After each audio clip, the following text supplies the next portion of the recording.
Buenos días. Tengo necesariamente que agradecer a las mujeres que estamos en este estrado ante todos ustedes, porque creo que esta es una imagen que requeriría muy pocas palabras para el mensaje profundamente democrático que significa la igualdad entre hombres y mujeres y el compromiso de una sociedad y de un Estado de Derecho por construirla. Casi no tendría que añadir mucho cuando tengo el honor de recibir hoy en el Consejo de Estado a la presidenta de las Cortes Generales, por serlo del Congreso de los Diputados, a la vicepresidenta del Tribunal Constitucional y a la fiscal general del Estado, que además ella particularmente está en su casa como consejera de este Consejo de Estado. Excuso a doña Isabel Perelló, que preside el Tribunal Supremo y el Consejo General del Poder Judicial, que no está aquí porque está en Luxemburgo en un encuentro de tribunales europeos, pero con ella el mensaje es extraordinariamente brillante para entender la democracia española.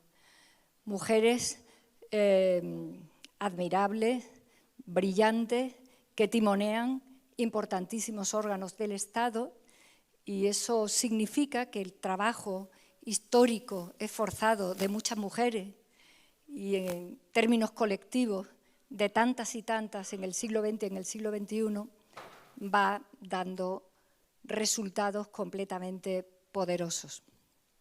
Gracias, muchas gracias, porque para el Consejo de Estado esta situación es nueva. Éramos el único órgano que no se hacía eco del Día Internacional que supone el 8 de marzo, aunque para una democracia el 8 de marzo tiene que ser todos los días. Y entiendo, y termino, que también representa, o al menos para nosotros, para los consejeros, las consejeras, los letrados, las letradas que están aquí, para el resto de asistentes que agradezco profundamente también que estén aquí en el post 8 de marzo ya, entiendo que para vosotras estar aquí es también un punto de celebración y de respeto por los 500 años que nosotros en el año 26 estamos celebrando. También os lo agradezco.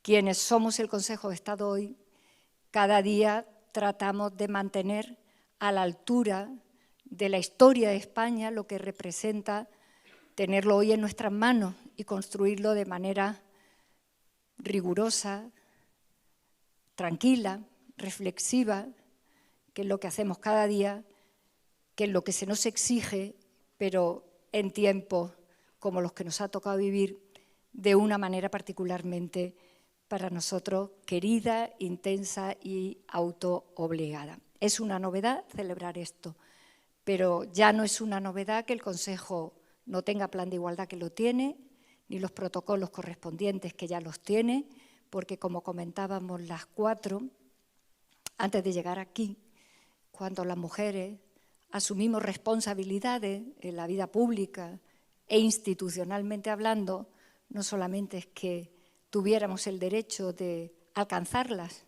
sino que tenemos la obligación de introducir los cambios que corresponden también a lo que nosotras representamos.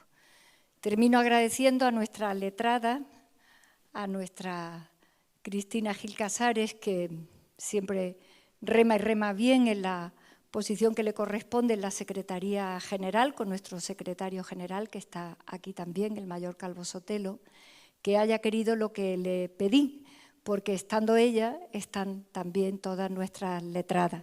Entraron a este cuerpo hace muy poco, pensando los 500 años que nos contemplan, como también hace muy poco entró la primera consejera, que fue doña Carmen Iglesias, presidenta hoy de la Real Academia de la Historia. Nuestro paso por aquí es breve, pero dejaremos la huella que corresponde representar a más de la mitad de este país al que amamos y que son todas las españolas. Así que le dejo a ella la palabra para que nos conduzca, iba a decir modere, pero tratándose de nosotras no hace falta. Muchísimas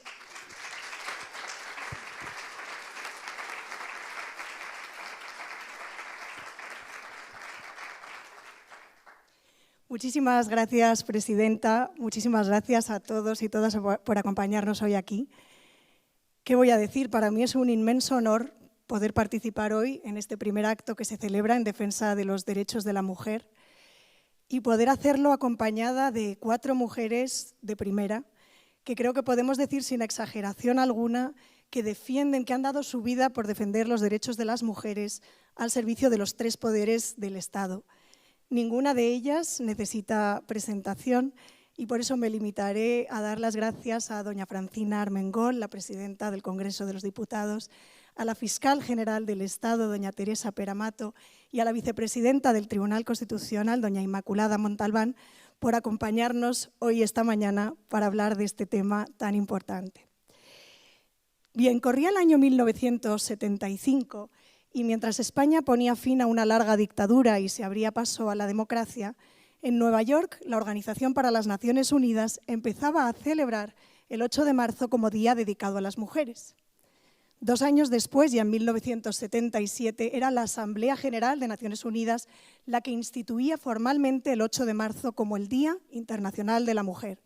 Un día que, de acuerdo con la declaración, se refiere a las mujeres corrientes como artífices de la historia y que hunde sus raíces en la lucha plurisecular de la mujer por participar en la sociedad en pie de igualdad con el hombre. Permítanme en este punto una anécdota familiar. Por aquellas mismas fechas, mi madre, que entonces era una mujer recién casada, fue a abrirse una cuenta en el banco y el oficial que la atendió dijo lamentar muchísimo no poder ayudarla porque necesitaba la autorización expresa de su marido. Hasta el día de hoy mi madre recuerda la rabia que sintió en ese momento, sumada a un profundo sentimiento de injusticia. Pero por suerte faltaba muy poco, porque la Constitución española de 1978 ya proclama la igualdad como un valor superior del ordenamiento jurídico en el artículo 1.1. Y aunque la igualdad vertebra buena parte de los artículos de la Constitución, es el artículo 14 el que proclama solemnemente que todos los españoles son iguales ante la ley, sin que pueda prevalecer discriminación alguna por razón de nacimiento, de raza, sexo, religión, opinión o cualquier otra condición o circunstancia personal o social. Nuestro Tribunal Constitucional ha interpretado este precepto de igualdad señalando que no solamente impone un deber negativo a los poderes públicos en el sentido de prohibir discriminaciones injustificadas, sino que obliga a una acción promocional, donde el artículo 14 entronca con el 9.2, para obligar a desarrollar una actuación en favor de aquellos colectivos que hayan estado tradicionalmente infrarrepresentados o discriminados, como es el caso de la mujer. Y en este punto es en el que nos encontramos hoy para hablar de esa defensa. Antes de darles paso, pues voy a retomar el hilo que decía al final la presidenta. Aquí en el Consejo de Estado, la mujer no desempeñó puestos de responsabilidad hasta el año 1984, cuando la primera mujer aprobó las oposiciones al cuerpo de letrados del Consejo de Estado, al que yo hoy me honro de pertenecer. En el ámbito de la comisión permanente no fue hasta el año 2010 cuando entró la primera mujer como consejera permanente, doña María Teresa Fernández de la Vega Sanz, y ese mismo año el Gobierno nombró secretaria general de esta casa a doña Guadalupe Hernández Gil y Álvarez Cienfuegos, hoy jubilada, pero a quien me gustaría dedicar un recuerdo muy especial como la primera de las mujeres que integraron el cuerpo. En el momento actual, este cuerpo cuenta con 30 miembros en activo, de los cuales 11 son mujeres. Es cierto que de los 9 letrados mayores solamente tenemos una letrada mayor que hoy nos acompaña, doña Claudia María Presedo, que además tengo la suerte de trabajar con ella en la sección cuarta, pero es una cuestión que cambiará con el tiempo, porque como se asciende por orden de antigüedad, dentro de muy poco habrá más mujeres letradas mayores. Y sin más, me gustaría empezar este primer turno de intervenciones preguntando a nuestras ponentes por esta evolución que ha experimentado España desde el año 78 hasta nuestros días, donde, como dice muchas veces nuestra presidenta, se ha formado un verdadero corpus normativo y jurisprudencial que ha sido modelo no solo dentro de nuestras fronteras, sino también fuera. Quisiera preguntar, por el ámbito legislativo, en primer lugar, a la presidenta del Congreso de los Diputados para que haga una primera valoración sobre esta evolución. Sí. Buenos días a todos y a todas por estar aquí, por presenciar este acto que sin duda será maravilloso, ya lo es. Quiero empezar como presidenta de las Cortes Generales, primero de todo agradeciendo al Consejo de Estado esta invitación, pero sobre todo dándole la enhorabuena y la felicitación por estos 500 años de vida. Se dice fácil, pero significa un trabajo intenso de tantísimas personas implicadas en lo que es algo fundamental para un país, para una sociedad como la nuestra, que es la seguridad jurídica, ¿no? Y la garantía de tener un Consejo de Estado con tantas personas ilustres que lo forman, a las que los quiero agradecer personalmente el trabajo intenso que hacen día a día en esta magnífica institución. Dar las gracias a la presidenta Carmen Calvo por ese empuje, que yo nunca he dudado que siempre ha tenido y tiene y mantiene, por hacer visible el tema de la igualdad, la necesaria reivindicación que todavía tenemos que hacer en torno al 8 de marzo, pero como muy bien ella decía, no solo el 8 de marzo, sino que cada día de los 365 días del año, porque es verdad, hemos avanzado muchísimo, pero todavía queda mucho por avanzar y por tanto este acto que hoy estamos celebrando, la presencia de este panel de mujeres que yo tengo el honor inmenso de poder participar de ellas hoy, es un reflejo de lo que hemos avanzado. Cristina nos explicaba un poco el histórico de algunas cuestiones, ¿no? Y por tanto es evidente, ¿no?, que estemos aquí ya demuestra mucho pasos que se han dado muy importantes en nuestra sociedad y por tanto en eso también yo creo que tenemos que ser claras, tenemos que enorgullecernos, tenemos que ponerlo en valor y tenemos que saber explicarlo, ¿no? Porque venimos de una historia como la de España que ha sido y es muy compleja, ¿no? Es verdad que hoy nos planteas hablar de un poco a partir de lo que es la Constitución española y un poco el cuerpo normativo que se ha ido tejiendo en España a través de leyes muy claras y muy punteras en términos de igualdad entre mujeres y hombres. Pero ya que estamos en este magnífico lugar con Carmen, que el otro día pudimos compartir un acto en el Instituto Cervantes, yo no quiero olvidar que fue la Segunda República cuando tuvimos el sufragio femenino, que por tanto esas cosas que ahora nos parecen tan evidentes tampoco no llevan tantísimos años y con tantas discusiones, y luego evidentemente vino la dictadura y esos años interminables de oscuridad que nos quitaron todos los derechos y a las mujeres de una forma muy especial. Por eso yo quiero poner en valor, lo primero de todo, lo que fue la lucha feminista. Antes que la política, antes que lo que hemos hecho los políticos y las políticas en las instituciones para hacer posible esos avances por la igualdad, yo quiero que mi primer homenaje sea a las asociaciones feministas, a las mujeres que durante tantos años, en tantas situaciones tan complejas y tan difíciles como ya fue la dictadura, como fue la transición, la lucha que hicieron, el cómo se organizaron en asociaciones, en las universidades, las amas de casa, todas reivindicando para que el año, creo que era el 76, ya se pudiera celebrar la primera manifestación en España. Y por tanto, que todo eso, lo que hemos legislado luego, viene de un trabajo muy a veces muy anónimo, a veces poco conocido, a veces poco valorado, de muchísimas mujeres que lo han luchado muchísimo y que gracias a ellas hoy podemos disfrutar de lo que disfrutábamos. Y me encanta, Cristina, que hayas puesto el ejemplo de decir, bueno, es que mi madre para abrir una cuenta bancaria tenía problemas, es que las mujeres eran metidas en la prisión por adulterio. Es que lo del aborto y lo del divorcio y las cuestiones que hemos ido avanzando, claro, era esa situación tan dura que significó la lucha de muchas y de muchos, ¿no? Yo no quiero olvidar sin duda a muchos hombres feministas que también han hecho posible estos avances que hemos conseguido en España. Bien, como presidenta de las Cortes Generales es muy fácil poder decir algo que creo que es básico. Además, hoy está con nosotras la anterior presidenta del Congreso que también trabajó muchísimo en ese sentido. España es el país puntero en normativa igualitaria. Eso es un orgullo inmenso, no gracias a mí, que llevo poquito tiempo, sino gracias a todos los que nos han antecedido.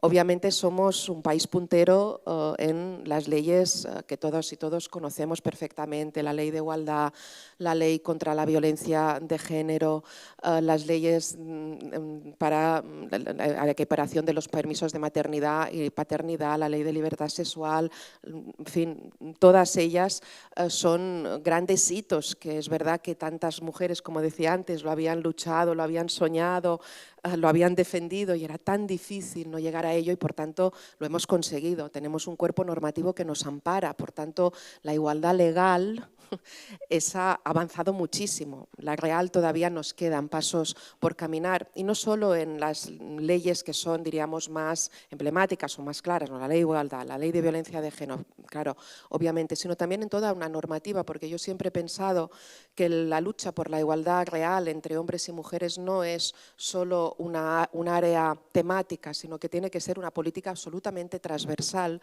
de todas las políticas públicas. Tiene que ver con el Ministerio de Sanidad, tiene que ver con el Ministerio de Trabajo, tiene que ver con el Ministerio de Economía, tiene que ver con todas las políticas públicas, tiene que ver en cómo hacemos el urbanismo en nuestras ciudades, tiene que ver con muchísimas cosas, ¿no? Tiene que ver muchísimo con la educación, con la coeducación y con los valores que podemos empujar desde todos los ámbitos públicos. Por tanto, España también es pionera en esas medidas que, por citar algunas, la ley de dependencia tiene mucho que ver con la posibilidad de que la mujer pueda incorporarse de una forma mejor al mundo del trabajo, porque todas y todos creo que somos conscientes que las mujeres seguimos siendo las que todavía nos dedicamos de una forma mucho más exclusiva a lo que son los cuidados, a lo que es la familia, a lo que es las obligaciones que se nos adjudican de alguna manera, ¿no? Por tanto, leyes que han permitido un cuidado para los mayores, un cuidado para las personas con dependencia,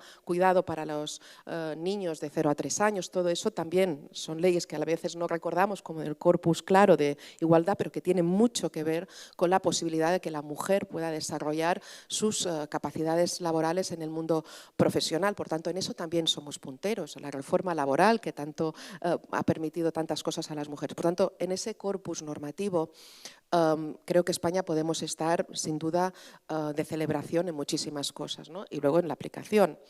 En esta legislatura, que es compleja, hemos aprobado la ley de representación paritaria y de participación paritaria y el año pasado pudimos renovar el Pacto de Estado contra la Violencia de Género, que es absolutamente necesario. Desgraciadamente, solo en este año ya llevamos 10 mujeres asesinadas, por tanto, eso no tenemos que olvidarlo ni que dejar de sentirlo. Y por tanto, en esa parte yo, y luego creo que luego ya tendremos tiempo de ver un poco el futuro, ¿no? Por tanto no me adelanto, Cristina, que yo sí no me pongo a hablar.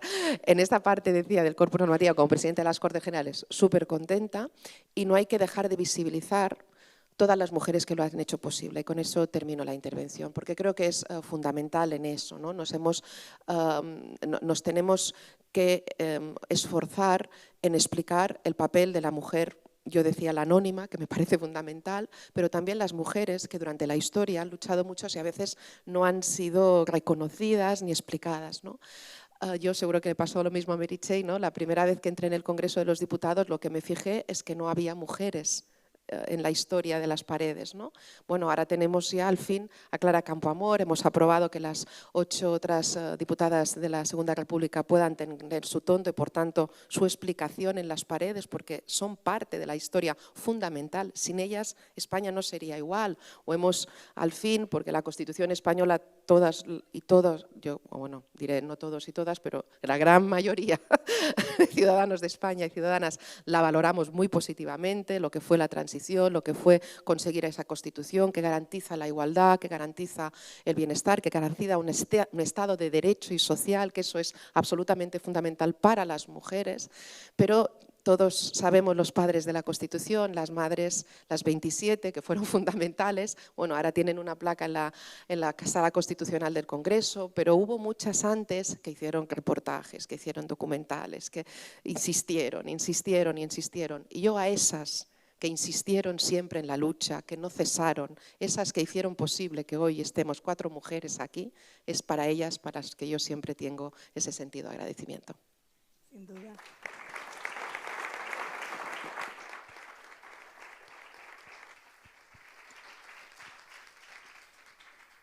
Muchísimas gracias, sin duda un reconocimiento más que merecido. Y en esa lucha y de tantos años, yo creo que la Fiscalía ha desempeñado un papel crucial, ¿no? Por eso me gustaría preguntar ahora a doña Teresa Peramato por su valoración de esta evolución desde el 78 hasta nuestros días en la defensa y en la protección de los derechos de la mujer. Bueno, buenos días a todas y a todos. Lo primero, felicitar a Carmen por este acto, agradecer la invitación, felicitarle por los 500 años, felicitar al Consejo de Estado por los 500 años y a ti también, los llevas muy bien. Sobre todo agradecer esta oportunidad con esta mesa tan potente y, por supuesto, a quien modera la mesa por su amabilidad. Vamos a ver, la Fiscalía lleva muchísimos años intentando integrar la perspectiva de género, de igualdad, una perspectiva feminista en la interpretación y la aplicación de las normas. La Fiscalía tiene la obligación de interpretar y aplicar las normas con esa perspectiva feminista. Hace muchísimos años, en el año 88, se emitió una primera instrucción por parte del Fiscal General del Estado. Hemos tenido 4 fiscales generales del Estado mujeres. La primera vez que accedió una mujer al cargo, a la mayor representación, fue en el año 2014, es decir, muy tarde. Hemos empezado muy tarde a ocupar ese cargo, pero en el año 88 ese Fiscal General del Estado emitió una instrucción en la que, saben todos que yo soy experta, se puede decir, no sé, en violencia de género. He trabajado 18 años exclusivamente en violencia de género. Ese Fiscal General del Estado puso un toque de atención importante a las fiscales y los fiscales de la carrera, diciéndole que teníamos que ser excesivamente cuidadosos ante el silencio de las víctimas de maltrato en el ámbito de la pareja del matrimonio, porque ese silencio generaba mayor impunidad. Y estamos hablando del año 88, incluso antes de que un informe del Defensor del Pueblo a la Comisión de Derechos Humanos se manifestara sobre la mujer maltratada, un informe que tituló así y que hablaba entonces de 16.000 denuncias de violencia de género. Es llamativo que llamara la atención entonces 16.000 denuncias de mujeres cuando, por ejemplo, el año pasado casi alcanzaron las 200.000. Cuando me refiero al año pasado, me refiero al 2025 porque todavía no tenemos los datos del 2026. Casi 200.000 mujeres, denuncias, 189.000 mujeres denunciaron a sus parejas por violencia de género. Esto lo que determina claramente es que se ha invisibilizado la violencia que sufren las mujeres en el ámbito de la pareja o expareja, en el ámbito del hogar, durante muchísimo tiempo, y ese ha sido un logro precisamente de la legislación. El hecho que se promulgara la Ley Orgánica 1 del 2004 hizo posible que las mujeres se concienciaran de que no tenemos que soportar ningún tipo de violencia, ni dentro ni fuera del espacio del hogar, y que desde luego tenemos que denunciar. Y todavía queda muchísimo, porque según los datos estadísticos se nos dice que entre un 21 y un 25% de las mujeres que sufren maltrato denuncian, es decir, no denuncian aproximadamente un 75% de las mujeres que se encuentran en esa situación.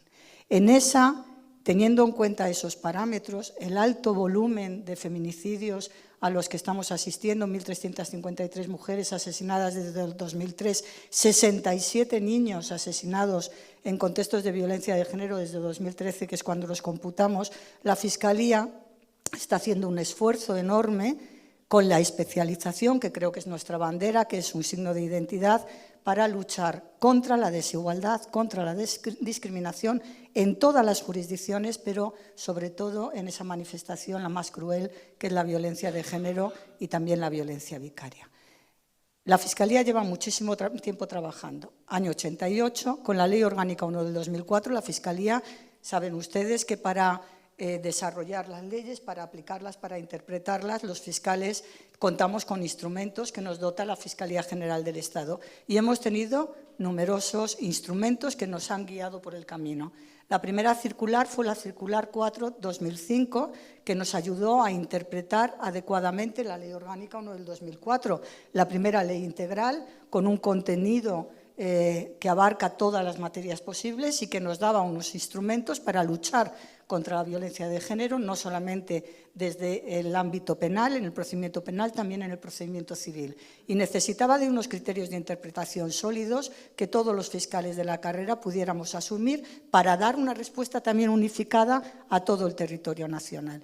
Y esa circular fue una circular bandera.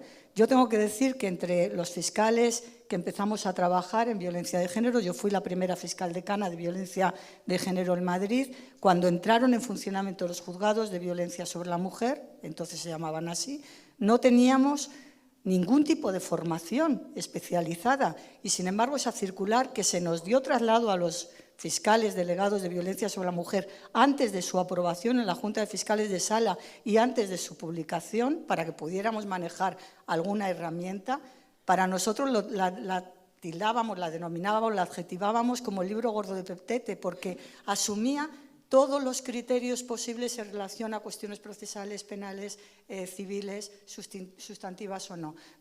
Era para nosotros un manual de actuación que nos abrió muchísimas puertas, y esos criterios que los fiscales llevamos a los juzgados de instrucción, a los juzgados de lo penal, a las audiencias provinciales, fueron después asumidos en la mayoría por la doctrina del Tribunal Supremo.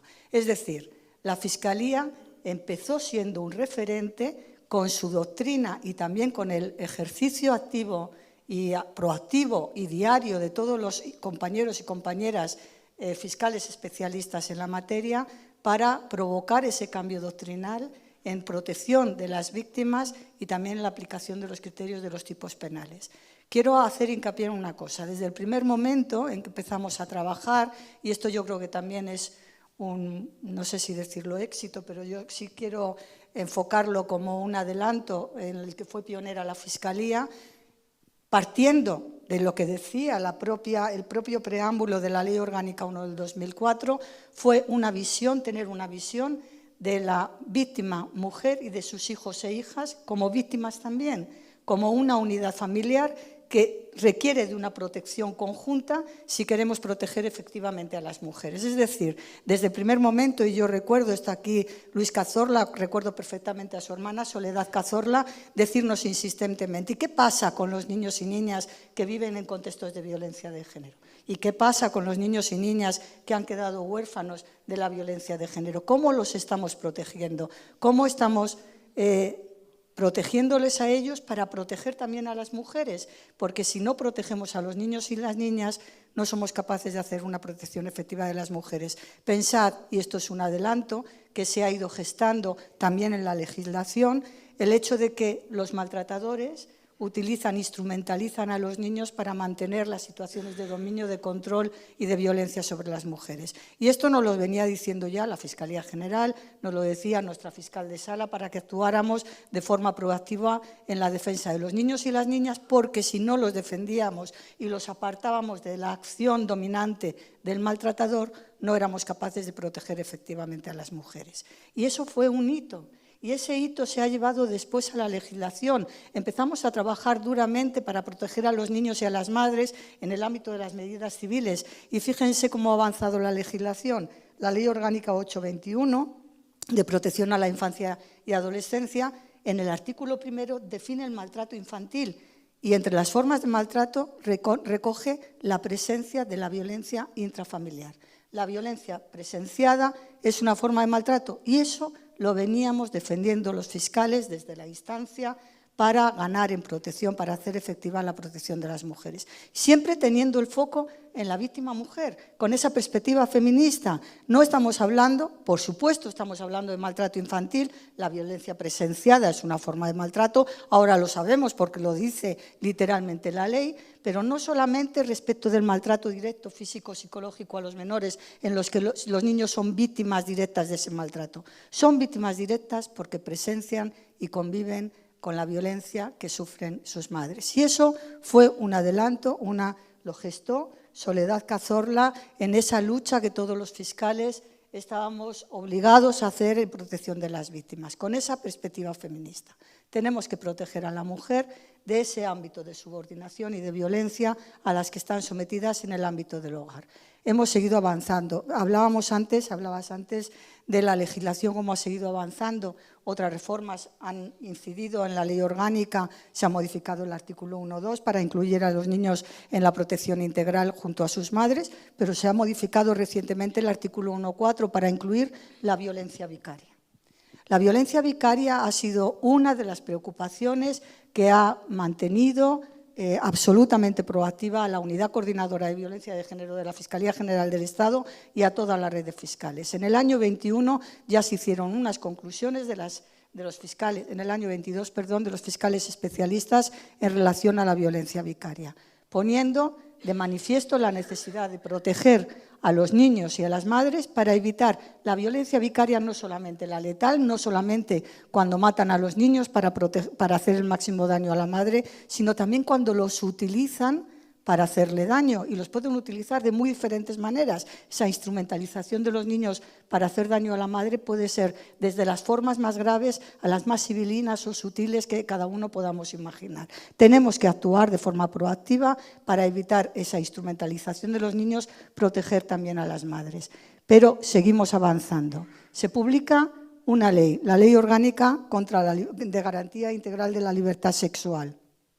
Recientemente, y ya no quiero agotar más tiempo porque tienen que hablar también las otras compañeras, recientemente ha habido 2 sentencias, y yo lo quiero decir aquí porque creo que es importante que se vea cuál es la visión con esa perspectiva feminista de la Fiscalía. Se han dictado 2 sentencias, después otras muchas en el mismo sentido, en el Tribunal Supremo, la 4426 y la 7626, en la que, por un pronunciamiento obiter dicta, que no sé si encaja muy bien en la lectura de la sentencia, pero que no tiene que ver nada con la cuestión de fondo que se estaba resolviendo en los recursos de casación, el Tribunal Supremo dice que la competencia para tramitar los asuntos de violencia sexual respecto de mujeres menores de 18 años corresponde a las secciones de infancia y adolescencia, y si no existen, solo existen en 3 provincias, será competencia de instrucción. Yo personalmente y mi equipo estudiamos esas sentencias, las respetamos, como siempre hacemos con todas las resoluciones del Tribunal Supremo, pero no las compartimos. Creemos que se está obviando la perspectiva de género cuando la víctima es una niña, que también es mujer. Si atendemos a los datos estadísticos, quiero recordar Naciones Unidas, recomendación 19, nos define la violencia sobre la mujer por razón de género como aquella que sufre la mujer por el simple hecho de ser mujer o que sufre de una forma desproporcionada. La violencia sexual, el 86% de la violencia sexual la sufren las mujeres y las niñas. Y dentro de la que sufren los menores de edad, que es un 42%, más de un 73%, las víctimas son niñas. Es decir, yo entiendo que hay un sesgo de género, que hay una discriminación por razón de género cuando se llevan a cabo actos de violencia sexual, ya sea sobre mujeres adultas, sea sobre mujeres niñas. La perspectiva de la infancia la vamos a integrar, como siempre hemos hecho los fiscales especialistas de violencia sobre la mujer. Siempre vamos a aplicar el interés superior del menor, de la menor en este caso, ante cualquier actuación, cualquier informe que tengamos que emitir. Pero creemos que se le tiene que dar también la perspectiva de género. Si los tribunales no van a llevar los asuntos de violencia sexual, las secciones de violencia sobre la mujer no van a llevar la violencia sexual sobre las niñas, porque el Tribunal Supremo así lo ha entendido, nosotros hemos entendido que, no obstante, nosotros íbamos a incorporar esa perspectiva de género y, por lo tanto, esos procedimientos lo van a llevar los fiscales especialistas en violencia de género, y si no fuera posible, porque por las estructuras de las fiscalías no fuera posible, el jefe correspondiente tendrá que adoptar las medidas necesarias para que haya una supervisión por el especialista en violencia de género. Creo que la perspectiva de género, esa perspectiva feminista, no puede obedecer a razones de edad. Me parece que es discriminatorio, que es discriminar por razón de edad. Las niñas, sea una niña de 12 años, sea una niña de 17, pueden sufrir la violencia sexual con la misma intensidad, de las mismas manifestaciones que una adulta, y encima le va a provocar posiblemente más daños que a la adulta, pero sobre todo por el hecho de ser mujer. De manera que creemos que la perspectiva de género se tiene que aplicar y nosotros lo vamos a llevar hasta el último extremo. Muchísimas gracias.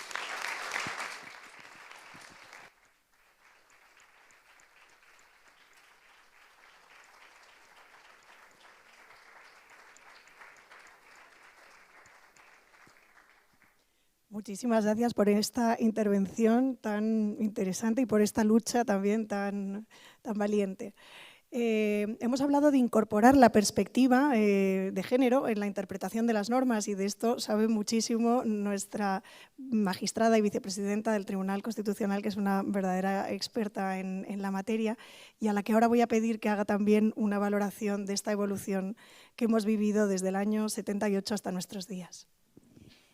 Pues muchas gracias, Cristina. En primer lugar, agradecer al Consejo de Estado esta invitación, a ti personalmente, Carmen Calvo, por tu bienvenida, por la oportunidad que me das de compartir este espacio con mujeres tan significadas e importantes en la historia española.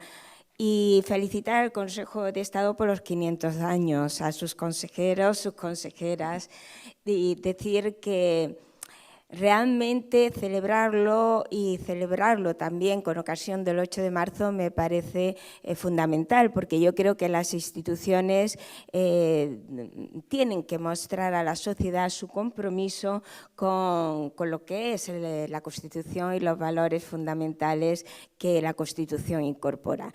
En el día de ayer, nuestro tribunal también tuvo ocasión de conmemorar el acto del 8 de marzo, como llevamos en varias anualidades, y reflexionábamos cómo los derechos de las mujeres están muy vinculados a lo que es el sistema democrático y el sistema constitucional.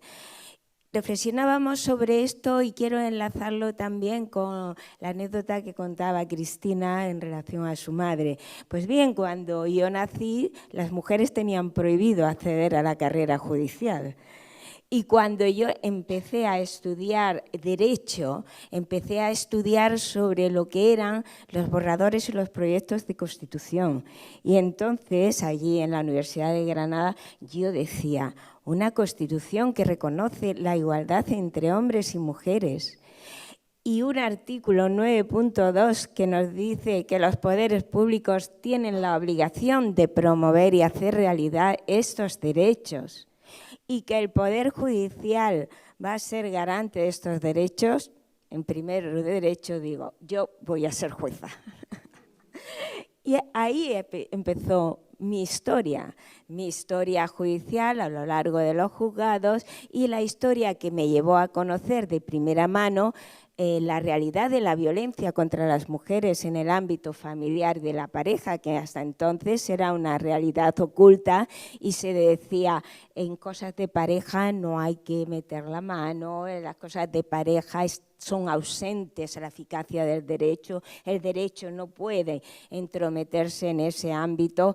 Y claro, yo en los juzgados veía cómo venían las mujeres a denunciar malos tratos de sus maridos y recuerdo muchos casos como me levantó un hacha y me dijo que me iba a matar y eso se iba por la vía de las faltas y luego se archivaba porque perdonaba y se archivaba el asunto. Todo aquello es una historia que no debemos ni podemos olvidar. Afortunadamente, yo creo que la historia de este país nos demuestra que hay tres claves para el abordaje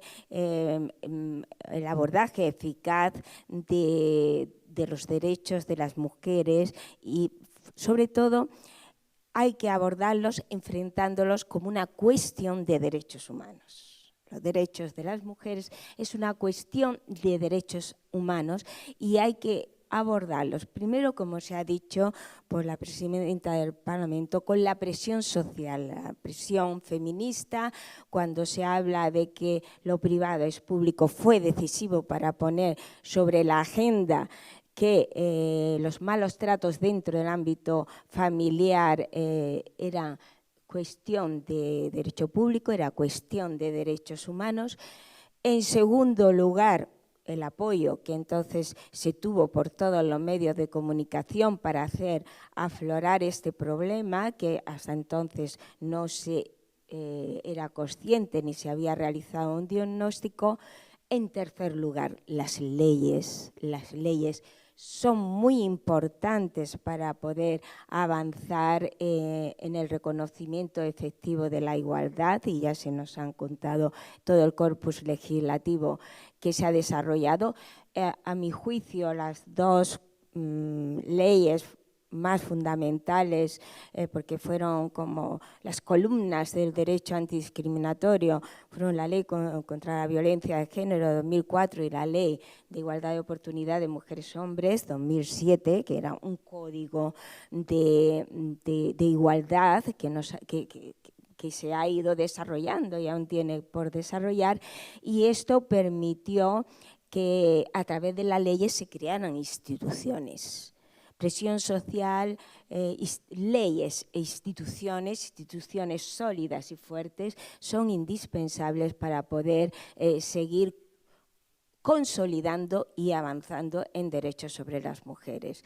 En el día de ayer yo reflexionaba sobre la necesidad de estar atentos a consolidar los derechos que hemos adquirido, porque los derechos de las mujeres, y lo estamos viendo en el entorno internacional, como a veces son los primeros que se pierden, y se pierden cuando faltan las democracias.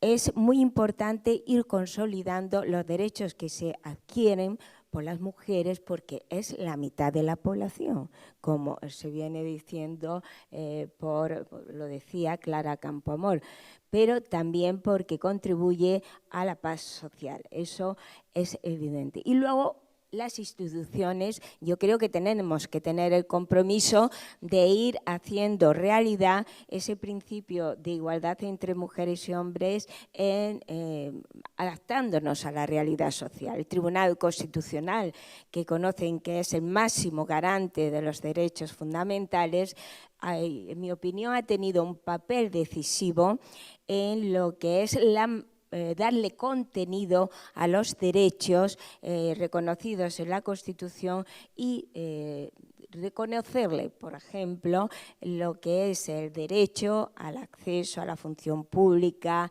derechos reconocidos en el ámbito laboral, la identificación de discriminaciones directas o indirectas en el ámbito laboral sobre todo, y también en el ámbito de la función pública. En esto hay una gran jurisprudencia de nuestro tribunal, pero también ha sabido a través de los recursos de amparo, pues detectar esas situaciones de desigualdad, por ejemplo, que se producen en contextos de violencia de género, y aplicar la perspectiva de género, exigiendo a los órganos judiciales una motivación reforzada cuando deciden sobre situaciones o cuestiones tales como el régimen de visitas, el modelo de custodia. Si hay un contexto de violencia de género, los órganos judiciales tienen que dar una motivación razonada acerca de su decisión, porque no se puede obviar ese contexto. Esto es uno de los ejemplos que tenemos, pero también, aparte de la vía de los recursos de amparo, que nos permite atender reclamaciones directas de ciudadanas que ven vulnerados sus derechos, tenemos el instrumento estelar del Tribunal Constitucional, que es el recurso de inconstitucionalidad de las leyes, bien a través del recurso directo o bien a través de las cuestiones de inconstitucionalidad. Y en esto, pues en relación con la perspectiva de género, podré comentar cómo en el año 2023, en una sentencia donde controlamos la constitucionalidad de la ley sobre educación, declaramos que la norma que exigía introducir la perspectiva de género en lo que es el currículum y los documentos de enseñanza secundaria obligatoria y en el bachillerato, es una norma ajustada a la Constitución, porque los recurrentes la tachaban de inconstitucional por entenderla doctrinaria, dogmática, y el Tribunal Constitucional concluyó que es plenamente ajustada a la Constitución precisamente por su vinculación con el artículo 14 y 9.2 de esta Constitución. Y también en la sentencia 44 del mismo año, 2023, donde analizamos la constitucionalidad de la Ley de Salud Sexual Reproductiva e Interrupción Voluntaria del Embarazo, hablamos de la perspectiva de género como un enfoque metodológico necesario para identificar las estructuras desiguales existentes en la sociedad y, por lo tanto, evitar posibles prejuicios en el análisis y la solución que se da por las instituciones. Estas son algunas sentencias en las que el tribunal pues intenta adecuar la Constitución a la realidad social del momento, porque entendemos, y con frecuencia lo decimos, que la Constitución es como un árbol vivo, un árbol que se va adaptando a la realidad precisamente para poder autoconservarse y autoalimentarse. Por eso, en mi opinión, tenemos que conseguir esa coordinación o ligación entre la sociedad que comprenda los beneficios que para toda la sociedad implica una igualdad real y efectiva entre mujeres y hombres. Tenemos que tener instrumentos legislativos potentes, que los tenemos, y también, como no, unas instituciones sólidas como el Consejo de Estado, a quien felicito, y con esto ya me pongo a vuestra disposición.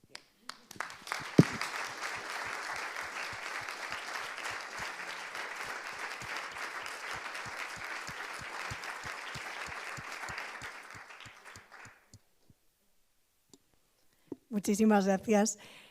Precisamente de las instituciones iba a hablar yo ahora, porque tenemos a nuestra presidenta ahora mismo celebrando, conmemorando varios actos del 5º centenario, los 500 años del Consejo de Estado.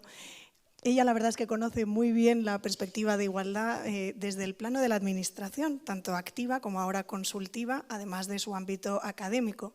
Por eso yo a la presidenta le voy a pedir que nos hable también ella de esta evolución del corpus normativo, jurisprudencial, de todos estos años, presidenta. Muchas gracias, Cristina. Habitualmente cuando se habla en el último lugar de una ronda, suele ocurrir que ya se ha dicho casi todo y hay a veces dificultades para intervenir. Pero en este momento y en el día de hoy, creo que juego con ventaja por haberlas escuchado a ella. Insisto en que hemos escuchado en este auditorio a la presidenta de las Cortes Generales, a la fiscal general del Estado, a la vicepresidenta del Tribunal Constitucional y podía haber estado aquí también la presidenta del Tribunal Supremo del Consejo General del Poder Judicial. Y lo digo así, repitiéndolo, porque da una dimensión de atrás hacia adelante, y que es lo que tenemos que hacer pro futuro, que me gustaría traer a colación. Habitualmente cuando hablamos de feminismo, hay una especie de disparamiento mental en el que se piensa que es una cosa, en fin, importante, pero residual de la lucha de las mujeres. Y todavía estamos en eso, hasta el punto de que vivimos unos momentos donde se le combate, ¿no? Sin embargo, remontándonos muy atrás, me estoy refiriendo al nacimiento del Estado moderno, y haciendo justicia del camino que han recorrido muchas mujeres, como decía Francina, desde la presión cívica, que es como el derecho y las sociedades avanzan, sobre todo las democráticas, la pescadilla esta que se mueve la cola, que nos gusta mucho hablar a los juristas de ella, que es antes la ley o la política, el derecho o la política, si las leyes van por detrás de la sociedad o por delante, pues estas son cosas que nos gusta mucho debatirlas, pero que no tienen ni medio argumento. Hay veces que las leyes van por delante y no cuajan en una sociedad. España ha tenido alguna constitución que a la propia España se le ha quedado grande, y a veces tienen que ir por detrás recogiendo un poco la verdadera madurez de las situaciones para que realmente la norma regule. Estas son cosas que nos gustan mucho a los juristas, pero que no tienen ninguna solución y que además no tienen tampoco ningún perfeccionamiento. Depende qué cosas, depende de qué se esté buscando por parte de una sociedad. Lo digo porque la pregunta es si la democracia no está buscando la igualdad, y la más importante, porque es locomotora de todas las demás, igualdades y desigualdades, no es entre hombres y mujeres, metodológicamente estamos errando el tiro. Es que llevamos errándolo a lo mejor desde el siglo XIX. Cuando el Estado moderno nace sobre conceptos verdaderamente revolucionarios, el poder le pertenece al pueblo, pero no le pertenece a las mujeres, la teoría del Estado y la propia evolución del Estado es que está errando el tiro francamente. Cuando el paso siguiente formalmente en la teoría del Estado y en la teoría de la democracia es verdaderamente aquilatar el concepto de soberanía popular, pues de repente tienes que poner en lo alto de la mesa a muchas teóricas del siglo final del XIX, pero sobre todo el siglo XX en Europa y en cualquier lugar del mundo, que dicen si hablamos de soberanía popular estaremos hablando de las mujeres, ¿no? Porque si no, ¿de qué estamos hablando? Quiero decir que estamos elevando a términos teóricos muy importantes lo que el feminismo ha ido incorporando. El feminismo ha ido incorporando la mejor teoría del Estado democrático, la mejor teoría del Estado de Derecho, y ese es su lugar teórico y práctico, y ese es su lugar jurídico y político. No es ninguna cosa menor, es una cosa de una envergadura extraordinaria. Y en ese sentido vas construyendo una teoría que se perfecciona en conceptos nucleares, que es la democracia, que es la igualdad, cómo se va a desarrollar, quién la va a proteger, cómo se va a aplicar y cómo una sociedad en este asunto mayor va también formateándose a sí misma hasta que la va entendiendo, hasta que la va asumiendo y hasta que la va exigiendo. Y ahí, claro, es muy importante romper lo del huevo y la gallina. ¿Qué es esto? Bueno, lo que no podíamos era pretender, como ayer destacábamos en la Academia de Jurisprudencia y Legislación, y decían los intervinientes ayer, claro, decía Encarna Roca, a las mujeres en la prolegómenos de la Segunda República se las podía elegir, pero ellas no podían elegir. Semejante engendro es para pensárselo teórica y jurídicamente hablando. Pero claro, el mensaje es tremendo. Así que cuando hablamos de todo esto que desemboca en una democracia plena, yo diría que brillante en la historia de nuestro país, estamos celebrando la Constitución más longeva, la que realmente es norma jurídica de obligado cumplimiento en tantas partes, un Estado que la ha ido desarrollando en todas sus formas posibles, desarrollando leyes, desarrollando políticas instrumentales de los órganos constitucionales, el control de constitucionalidad. Este país que ha llegado tarde a tantas cosas en la historia moderna, en este asunto, curiosamente, cuando las feministas españolas salíamos en la transición a otros países de Europa, ellas estaban mucho más avanzadas que nosotras. Y curiosamente, el patrimonio democrático tan importante para España, que es el feminismo español, ha hecho que la máquina del propio Estado democrático español evolucionara muy rápido y muy certeramente. ¿Cómo será la cosa? Que las leyes de igualdad, el corpus legislativo de igualdad, que es, yo creo que el asunto más mollar que tiene el desarrollo de nuestra Constitución, junto evidentemente con la parte orgánica y el resto de la parte dogmática en lo que se refiere a los derechos fundamentales, ¿cómo será la cosa que para más garantía del rumbo que ha cogido la democracia y el Estado de Derecho español han sido todas supervisadas por el Tribunal Constitucional. Podían no haberlo sido, pero como han sido recurridas, han tenido que pasar por el Tribunal Constitucional. Con lo cual es mejor que mejor. Es decir, desde la calle, desde la política, desde el impulso de quien puede, el Ejecutivo, el Legislativo, hasta que se convierte en ley ese impulso, ha sido supervisado por el Tribunal Constitucional. Otras leyes no han sido supervisadas por el Tribunal Constitucional porque no se ha dado el caso, procesalmente hablando, de que pudieran llegar al alto tribunal. Es decir, si hay algo en nuestro país que se ha desarrollado correctamente y de manera naturalmente, sin previsión y sin metodología, bien coordinado del sentir cívico de un país, de la pujanza, del impulso a las mujeres españolas, que de ninguna manera nos íbamos a quedar fuera de la oportunidad que la democracia traía con esta Constitución como norma jurídica, es espectacular. Esa es la fortaleza que tiene España muy rápidamente en el contexto del derecho comparado, al menos en el ámbito europeo, de la Unión a la que pertenecemos, porque era una combinación perfecta de esa exigencia con una respuesta de los poderes públicos, con una supervisión del propio Tribunal Constitucional y con un corpus también, no solamente legislativo, sino teórico, que ayuda a lo que el artículo 9 obliga, a remover los obstáculos. Daba gusto oírlas a todas, gusto oír a la Fiscal General del Estado, que dice, obviamente, los mecanismos que pueda mover desde el Ministerio Fiscal, entendiendo que todos somos conscientes de la posición constitucional que ocupamos y de las obligaciones propias del imperio de la ley y todos por debajo de él y del Estado de Derecho, vamos a hacer interpretaciones en la dirección en la que creemos que protegemos a los menores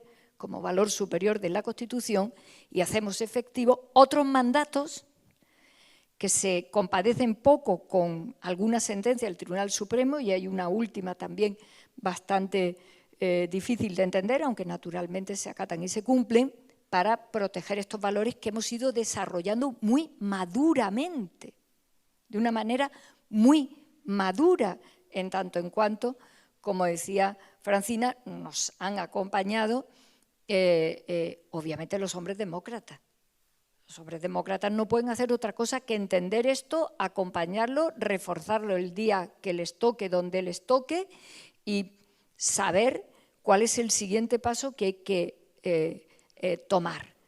Porque claro, la pregunta es, ¿alguien en una burbuja de cristal podía pensar que se iba a desarrollar la democracia del siglo XX, del siglo XXI por otra vía? ¿Alguien en su sano juicio podía pensar que en el siglo XX, en el siglo XXI, el desarrollo del modelo de Estado no iba a ser este? Pues es que estaría mal, evidentemente, de perspectiva y casi de inteligencia analítica. No había otro camino que este desarrollo, como no lo va a haber en ningún lugar del mundo. Habrá días difíciles y momentos muy complicados, pero esto no tiene punto de retorno. Esto es, como diría Hegel, el signo en el que va a seguir la humanidad avanzando. Claro, por eso el feminismo es la democracia del siglo XXI. Claro, porque lo atraviesa todo, lo transforma todo y lo lleva hacia donde ya algunas a las que le debemos tanto, en la tribuna del Congreso de los Diputados, en el periodo democrático anterior a la dictadura, subían muchas de ellas a la tribuna, y cuando se mira el diario de sesiones te sientes particularmente orgullosa de pertenecer a este país y de ser mujer como ella, porque colocaban en sus discursos no particularismo, sino verdaderas teorías del Estado y de la democracia cuando ellas interrogaban a esa Cámara y colocaban las piezas que querían colocar. Claro, esto es lo que ha ocurrido en este país. Y no lo podemos rebajar de nivel de ninguna de las maneras. Por eso yo decía, dándole la bienvenida hoy a todo el mundo, particularmente a ella, que sí que importa mucho que estén las mujeres. El poder sigue siendo la pieza capital de todo este discurso de la democracia, el poder.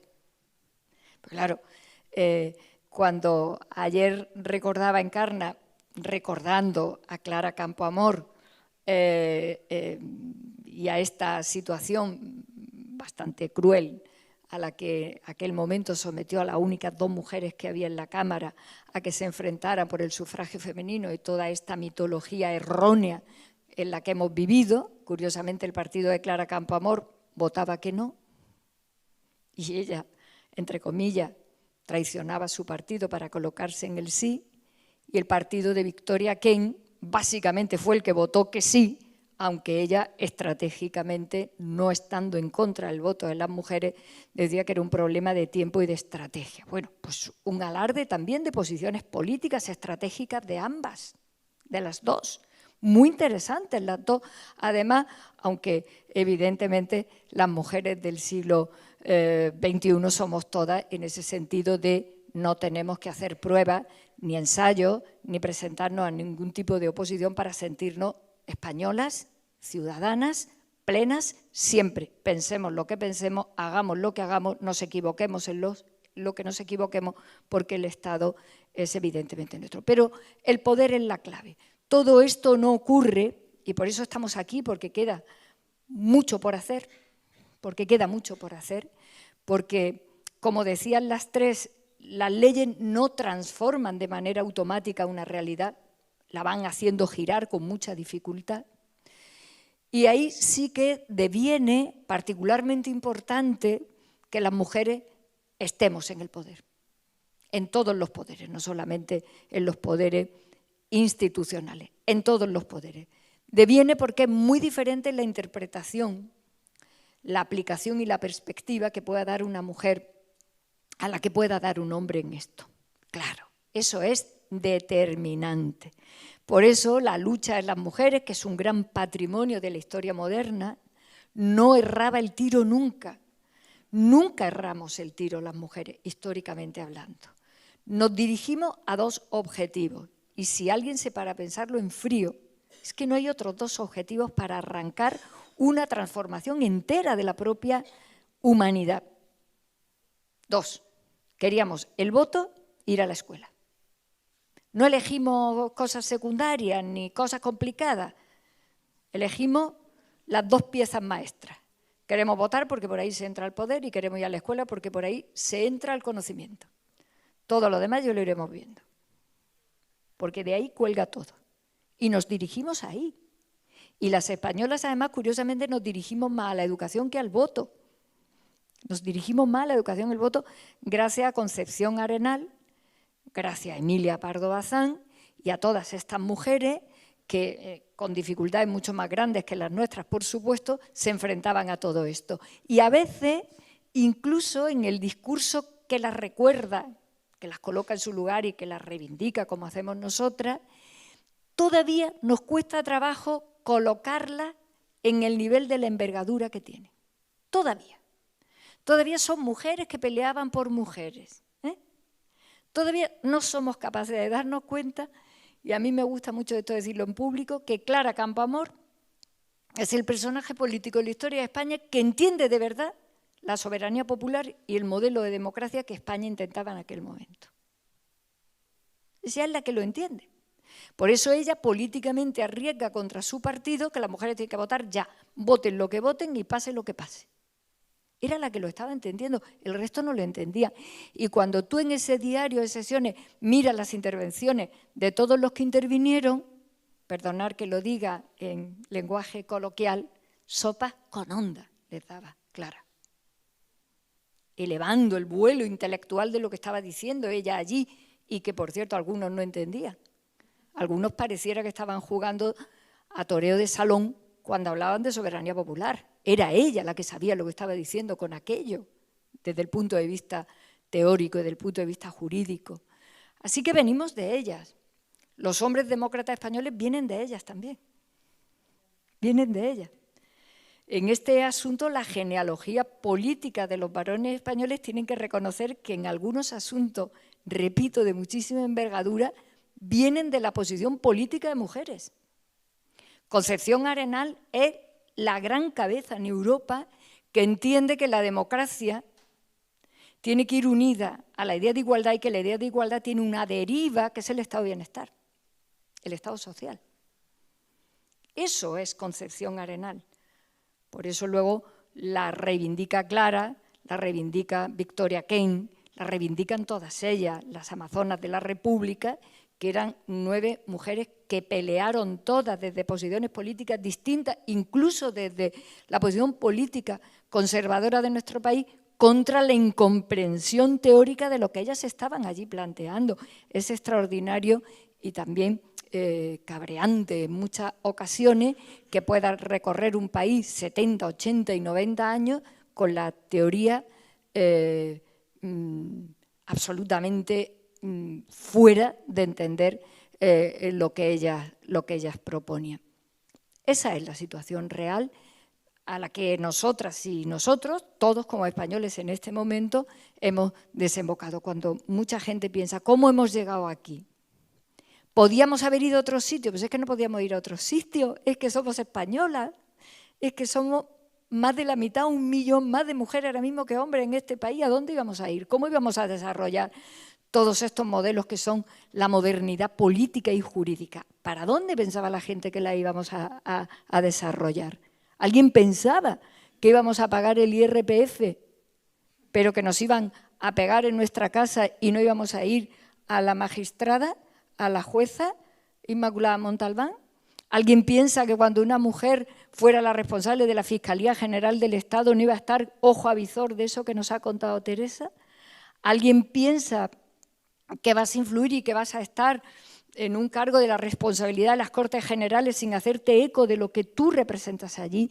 Es el alfa y el omega, el poder siempre, en términos completamente blancos, porque en ese sentido los hombres que han detentado el poder siempre saben perfectamente de lo que estamos hablando, ¿no? Y en ese sentido yo siempre pensé que convenía que pudiéramos hablar todas, diré porque los que en esta sala son consejeros, consejeras, letrados, letradas y muchos amigos y amigas, este es un auditorio de una inteligencia y de una cualificación que me abruma porque los conozco casi todos. Claro, el Consejo de Estado ha dictaminado estas leyes, prácticamente todas, desde la Ley 1 del 2004, la 7, hasta la última, ¿no? Y ahí hay una ley que a mí me parece que se ha quedado como muy discreta y que a mí me parece una joya de la incorporación al derecho interno español del derecho antidiscriminatorio de la Unión Europea, la Ley de Igualdad de Trato. A mí me parece una joya a la que le hemos dedicado poco tiempo jurídicamente hablando, ¿no? Claro, el Consejo ha estado ahí y le habrá costado, yo llevo poco tiempo aquí, le habrá costado sus esfuerzos, como es lógico, los mismos esfuerzos que le costó escucharlas a ellas en la tribuna, los mismos esfuerzos que le ha costado al Congreso y al Senado votar leyes a veces a cara de perro, el mismo trabajo que le ha costado a los altos tribunales y al Tribunal Constitucional los debates internos, pero esta es la historia del triunfo de la democracia. Y lo es para nosotras, sin duda, pero lo es también para los hombres que son demócratas. Para los que no son demócratas, no solamente no, sino que además piensan que este es el principal problema que tiene la democracia, que las mujeres demandemos exigentemente que el Estado, que la agenda pública responda a los problemas que tenemos, que son en muchos ámbitos diferentes y particularmente injustos, teniendo en cuenta cuál ha sido la historia de la humanidad entre hombres y mujeres. Gracias.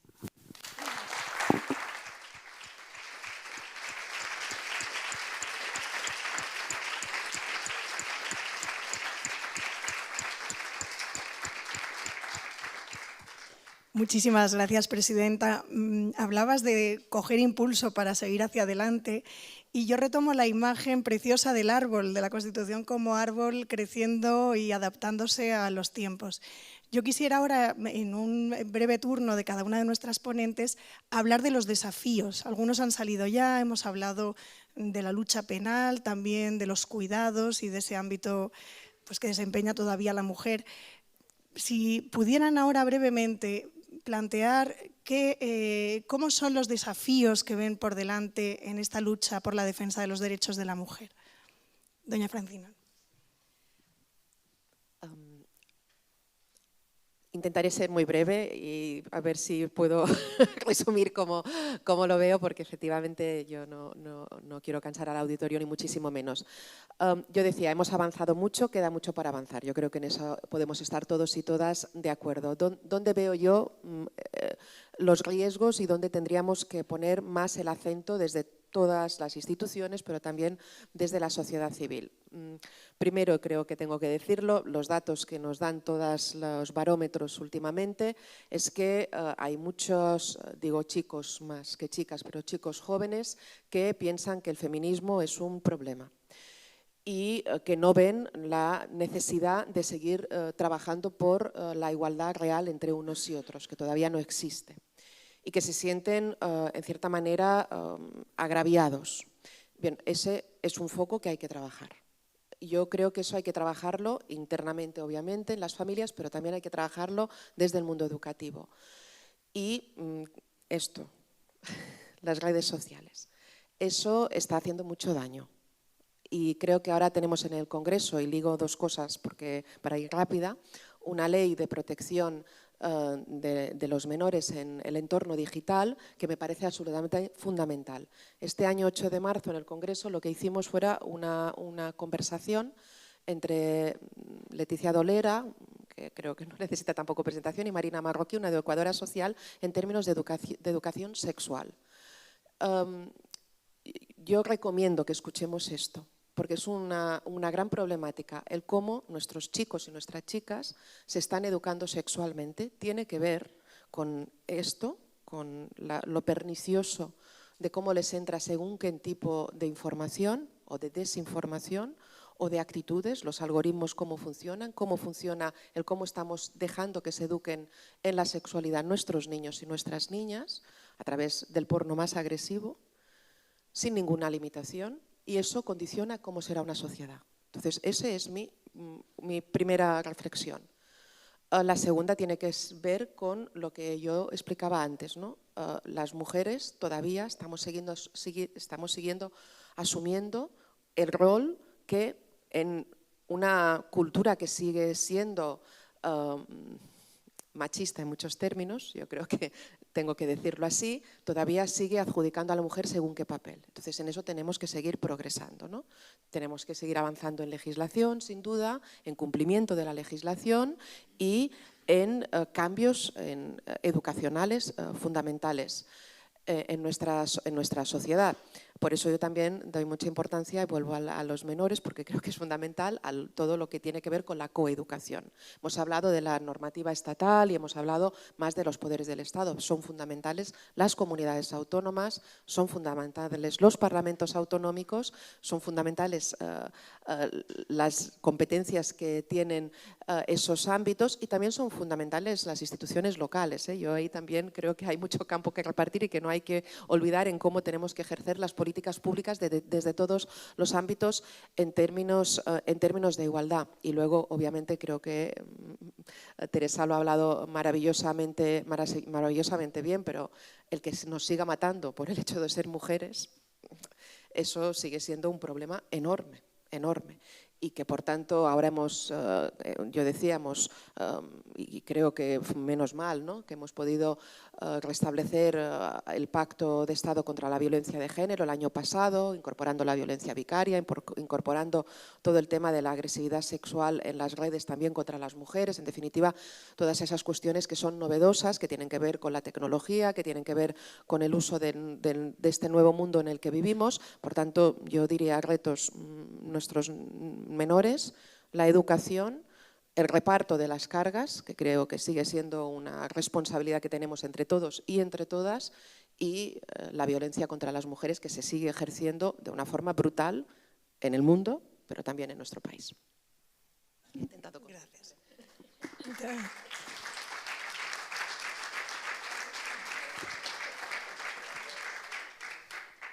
Bueno, pues yo hago mías todas las reflexiones que ha hecho Francina. Creo que la educación es fundamental, la educación en valores, la educación en igualdad, la educación en la resolución de los conflictos sin violencia, la igualdad en paridad absoluta, desde la infancia hasta la universidad, incluso en la escuela de mayores, como decíamos nosotros, también sería necesario incidir en esa formación. En segundo lugar, yo creo que es necesario avanzar también en legislación contra la violencia digital en todas sus manifestaciones, sobre todo la que afecta a niños y niñas y a mujeres.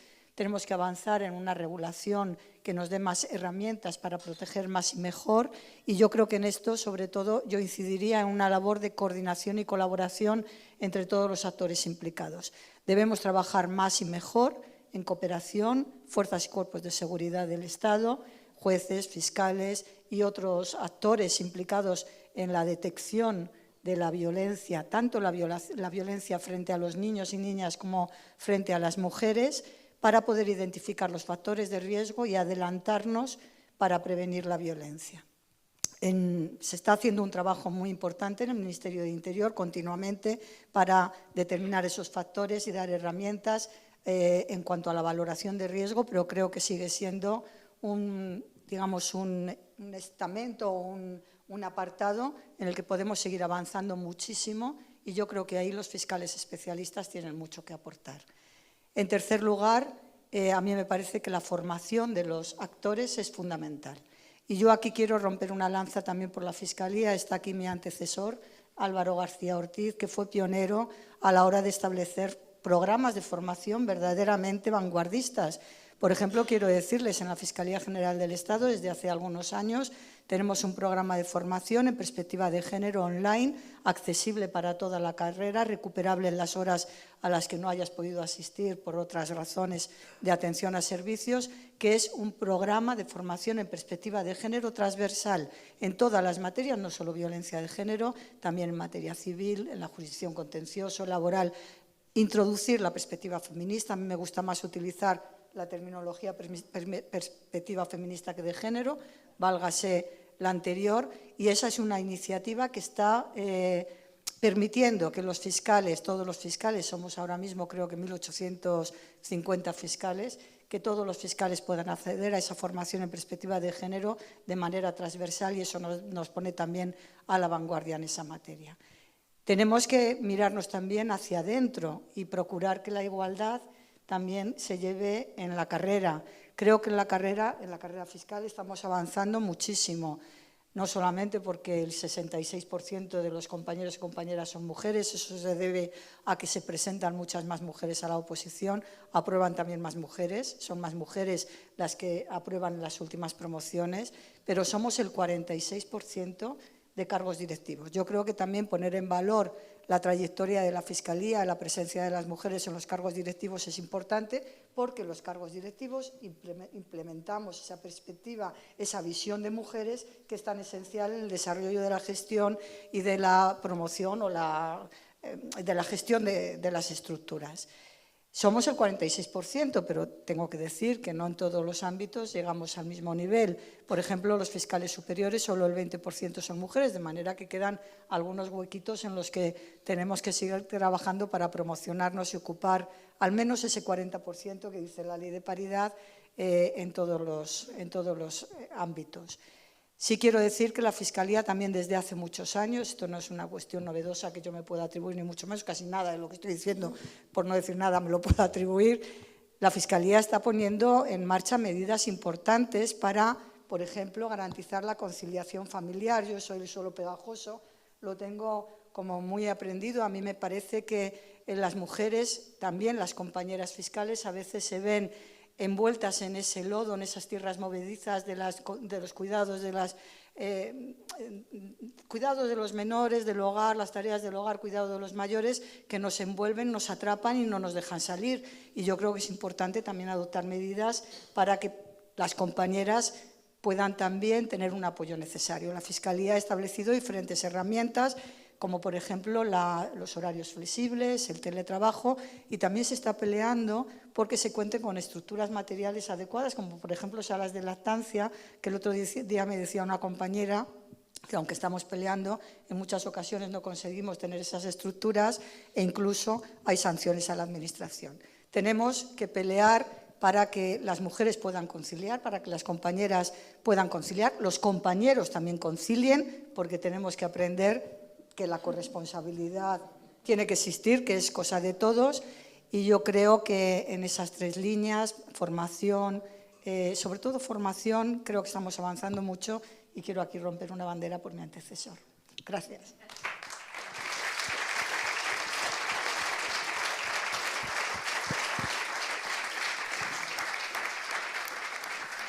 Bueno, yo realmente me adhiero a los desafíos que se han señalado con anterioridad.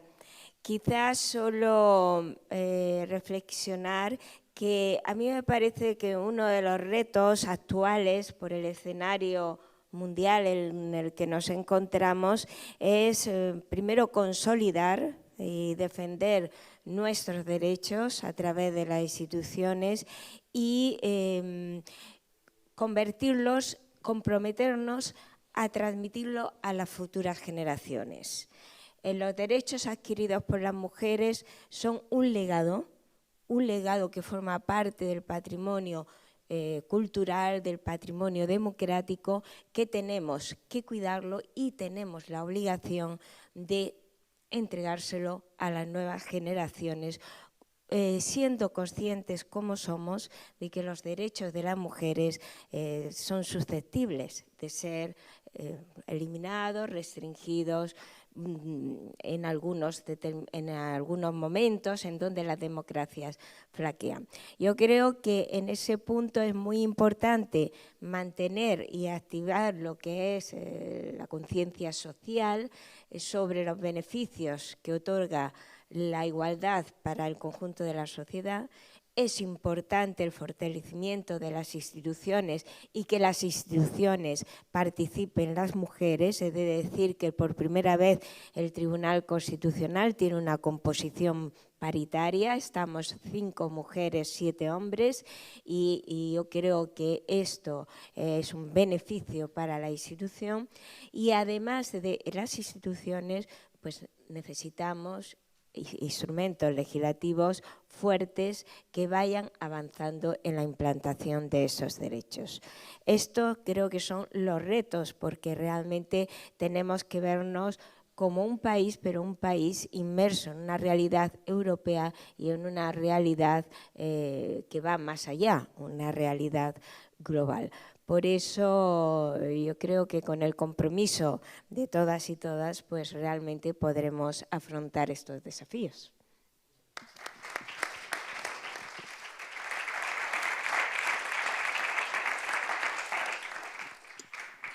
Bueno, es como decía la vicepresidenta Inmaculada, es imposible no sumarse a todo lo dicho, obviamente. Lo mío es un acumulativo a todo lo que ya han dicho, pues yo acumulo 3 cosas, porque parece que se ha puesto de moda aquí en esta mesa 3 cosas, hay que decir 3 cosas. Una, que es un poco así el envoltorio de todo, un respeto al feminismo. Un gran respeto al feminismo, un respeto que implica leerlo, saber de lo que hablas cuando dices esto, no ponerle la palabra feminismo a lo primero que se te ocurre, leer a las mujeres desde hace ya siglos que han estado en esa dirección de dignidad y de avance de la propia humanidad. Como decía Inmaculada, esto va de derechos humanos, esto va de democracia, no va de otra cosa, y por lo tanto respeto al término, lectura del mismo, conocimiento del mismo, de todo el instrumental conceptual que el feminismo ha ido desarrollando, sobre todo en términos políticos y en términos jurídicos, aunque lo abarca evidentemente todo. Y a mí me parece que ahí los hombres tendrían que hacer un plus de esfuerzo por citarlo con respeto, por saber de lo que hablan, por intentar entender qué es lo que decimos cuando hablamos desde esa posición. Porque, insisto y repito, hablar de feminismo es hablar de la democracia del siglo XXI y no hay a eso nada que la pueda aminorar. 2, el cuerpo. La batalla sigue estando en el cuerpo de las mujeres. No hay manera de salir de esa batalla. Así que ahí hace falta como mínimo seguir desarrollando en términos de derechos de libertades una democracia como la nuestra, por ejemplo, siguiendo en la prohibición y en la ilegalidad de los vientres de alquiler en un país como este, al menos. Circule lo que circule en el panorama internacional, porque son nuestros cuerpos, es nuestra maternidad, son nuestros hijos. Estamos hablando de dignidad y de derechos humanos. Y ahí el feminismo está ahora mismo batiéndose el cobre muy heroicamente, donde otros, en cualquier línea ideológica, están aflojando. Con el mantra de que todo se puede comprar, todo se puede vender, y que ya no proyectamos ética sobre ese binomio, todo lo que se compra y se vende nos parece que está bien, pues el feminismo está combatiendo a veces en solitario que todo no se compra, que todo no se vende, y que si tenemos que defender desde la ética, como no puede ser de otra manera, el concepto de dignidad en el que se fundamentan todos los derechos, pues por favor, cuantos más aliados, aliadas desde cualquier perspectiva, incluso en la pluralidad ideológica, será muy bienvenido, porque a veces combatimos solas. Porque se verá muy moderno, y permitirme la ironía, y se verá muy guay, pero son los vientres de las mujeres pobres. Muy viejo, ¿verdad? Los vientres de las mujeres pobres que tienen hijos y que los venden y se compran. Así que tenemos que salir de esta hipocresía y de esta contradicción. Si protegemos el valor superior de los menores, será los de todos, ¿no? ¿O no? Sí, ¿no? Pues ya está. Es decir, un poco de coherencia teórica que en términos, en fin, cívicos la puede tener cualquiera con sentido común, y sobre todo hacemos la prueba del algodón kantiana, ¿no? La que haría Kant. ¿Te gustaría que te vendieran a ti tu nieto de tu hija? No. Pues no. Y claro, eso te lleva a dar el siguiente paso sobre la batalla en nuestros cuerpos. La prostitución no es el oficio más antiguo del mundo, es la esclavitud más antigua del mundo, del sometimiento del cuerpo, de la libertad y de la sexualidad de las mujeres. A ver si nos vamos a hacer también los modernitos y nos va a parecer estupendo que la democracia y los derechos humanos sean compatibles con convertir esto en un trabajo. Que no. Porque el campo de batalla sigue estando en nuestros cuerpos para hablar de ciudadanía y hablar de nuestros cuerpos y de ponerlos a salvo de esto. No hablo de la violencia porque lo han hecho ellas estupendamente, pero claro, esas son otras formas de violencia. Por favor, que nuestra legislación y nuestro Europarlamento y nuestras normas en el ámbito del derecho de la Unión, incorporándose al derecho interno, digan de una vez por todas que la prostitución es violencia contra nosotras. Claro. Y 3, estoy hablando de todo esto, obligatoriamente te conduce a donde también conducía la presidenta de las Cortes Generales, Francina, a la educación sexual. Y no solamente en los términos en los que lo ha hecho ella, sino la última cosa. Hay un gazapo, por decirlo de esta manera, hay una contradicción brutal y muy abajo que no queremos afrontar bien y de frente, que es la siguiente. Vamos a sacar a la humanidad del patriarcado para hacer sociedades más libres, iguales, donde las mujeres podamos tener las mismas posiciones de respeto, libertades, oportunidades de los hombres. Esa es la dignidad de la humanidad y por ahí no va a haber punto de retorno, repito, aunque haya días difíciles. Pero no vamos a tocar la sexualidad. Dejadme que lo diga también con la alegría seria que tenemos los andaluces. Mira qué bien. Vamos a arreglar todo el edificio, pero vamos a dejar todas las estructuras iguales. Mientras que no toquemos los formatos de sexualidad, no estamos tocando nada. Porque al final, aquí que están sentados fiscales y el anterior fiscal, al final, debajo de casi todas las violencias, hay un asunto que tiene que ver con los comportamientos sexuales del formato tradicional patriarcal. En el 90%. El otro día Michel Pelicot lo decía.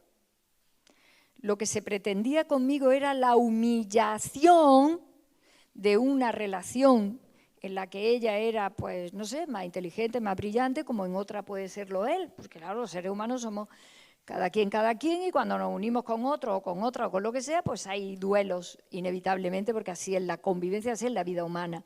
Y de ella, claro, cuando en su libro dice, yo tengo una evolución mucho más madura, mucho más solvente en el mercado de trabajo, ganando más dinero, esforzándome más, su marido va acumulando una cantidad de agresividad, de envidia y de complejo contra ella que decide cómo la humillo. Y busca esta fórmula de humillarla.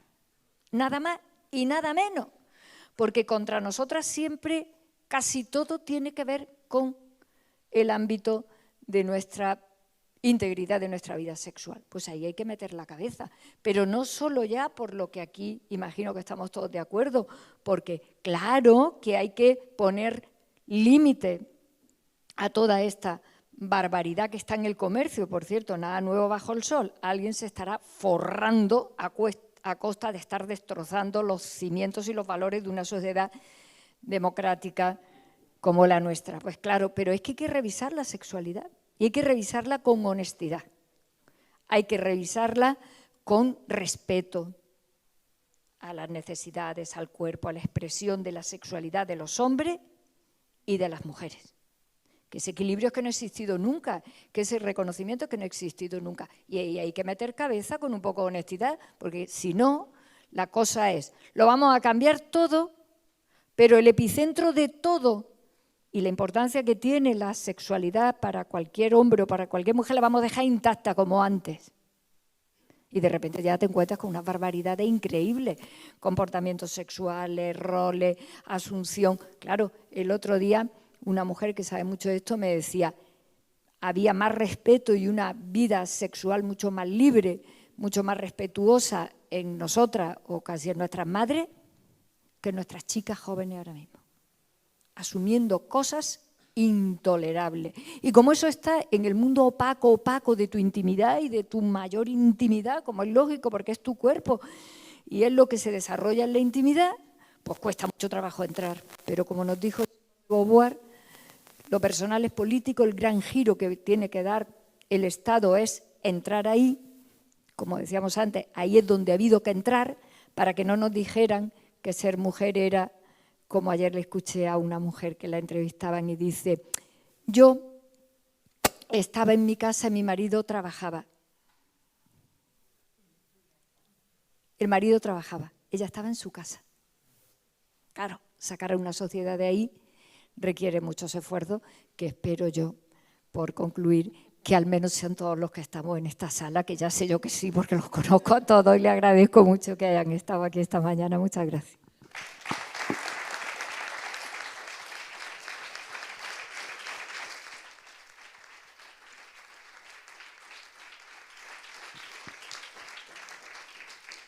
Muchísimas gracias, presidenta. Muchísimas gracias a todas. Por concluir, yo no diré 3 ideas, me limitaré a 2, pero con ánimo optimista. La primera es que esta lucha ha dado fruto. En el Consejo de Estado, en la actualidad, cumplimos el principio, la exigencia de representación paritaria en todos nuestros órganos. Desde el año 2018 todas las presidentas han sido mujeres y en la actualidad la comisión permanente está integrada por 4 mujeres que quiero ahora mismo nombrar: doña Magdalena Valerio, doña Paz Andrés Sáenz de Santa María, doña María Teresa Fernández de la Vega Sanz, que no está, y doña María Luisa Carcedo Roces. Y la segunda es una idea optimista de futuro. La lucha por la defensa de los derechos de las mujeres ha estado siempre vinculada a la defensa de la paz. Desde la Lisístrata de Aristófanes hasta el movimiento obrero en 1917, cuando marchaban las mujeres rusas al grito de pan y paz, la defensa de los derechos de las mujeres se ha vinculado estrechamente contra la lucha, contra la guerra y a favor de la paz. Ojalá en estos tiempos que corren, tan convulsos, tan violentos, también la defensa de los derechos de las mujeres sirva para proteger la paz aquí y en todo el mundo. Muchas gracias.